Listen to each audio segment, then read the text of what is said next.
کہ جرم کا خاتمہ جو ہے یہ ہے سخت سزا سے. ایک آدمی کو سزا دی جائے اور 1000 کو جو ہے کہ ہوش ٹھکانے آ جائے کہ اگر میں نے یہ کام کیا تو یہی میرا بھی معاملہ ہوگا. یہی اصل میں سعودی عرب کے معاملے میں پوری دنیا میں مانا جاتا تھا کہ وہاں جرم نہیں ہے، حالانکہ یہ آل سعود کے آنے سے پہلے وہاں بے تحاشا جرم تھا. لوٹ مار غارت گری، حاجیوں کو لوٹتے تھے، حاجیوں کو قتل کرتے تھے، یہ سارا کچھ ہوتا تھا.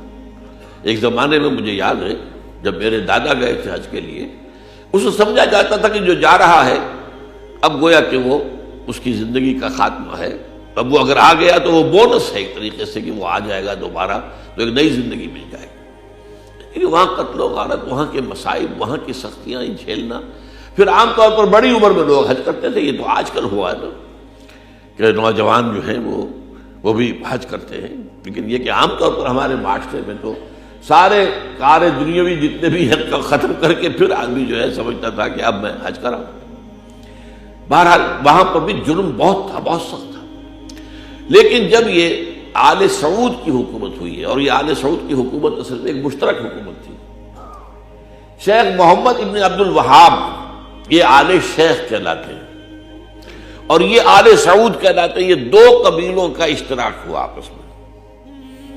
محمد ابن عبد الوہاب کی اولاد اور ان کے درمیان یہ معاہدہ ہوا کہ ہم مل جل کر محنت کرتے ہیں اور ایک حکومت قائم کرتے ہیں. اس کی حکومت آل سعود کے پاس رہے گی، حکومت کا انتظام.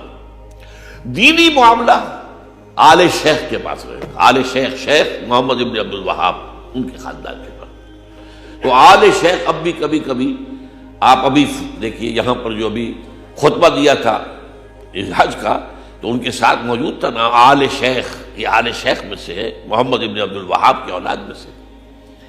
تو انہوں نے وہاں شریعت نافذ کی، اور جب شریعت نافذ کی، چوری پر ہاتھ کٹا، چوری ختم. پھر کلیکٹو کسی ایک علاقے کے اندر کوئی قافلہ لوٹا گیا ہے، اس علاقے کے لوگوں کو جمع کر لیا گیا، سب کو سزا ملے گی ورنہ مجرموں کو حاضر کر دو، اور مجرم حاضر کر دیے جاتے تھے. یہ کام جو ہے اسی طریقے سے قتل کیا ہے تو قتل کی سزا قتل، جواب ملے گا. کیفر کردار تک پہنچائیں گے. اور آپ کو معلوم ہے کہ عین نماز جمعہ کے بعد ریاض کی بڑی مسجد جو ہے اس کے باہر میدان ہے، اور وہاں پر جس کا قتل کرنا ہوتا ہے وہاں نماز جمعہ کے بعد ہجوم کے اندر وہ جو ہے جلاد اس کا گردن اڑاتا ہے، مارتا ہے گردن اس کے سب کے سامنے، تاکہ دہشت پیدا ہو، جرم سے انسان جو ہے بھاگے. تو وہاں در حقیقت جرم کا خاتمہ اسی سے ہوا تھا. ڈیٹرنٹ ہے اصل میں یہ. اس حوالے سے باقی کوئی اور ذریعہ جرم کے ختم کرنے کا موجود نہیں.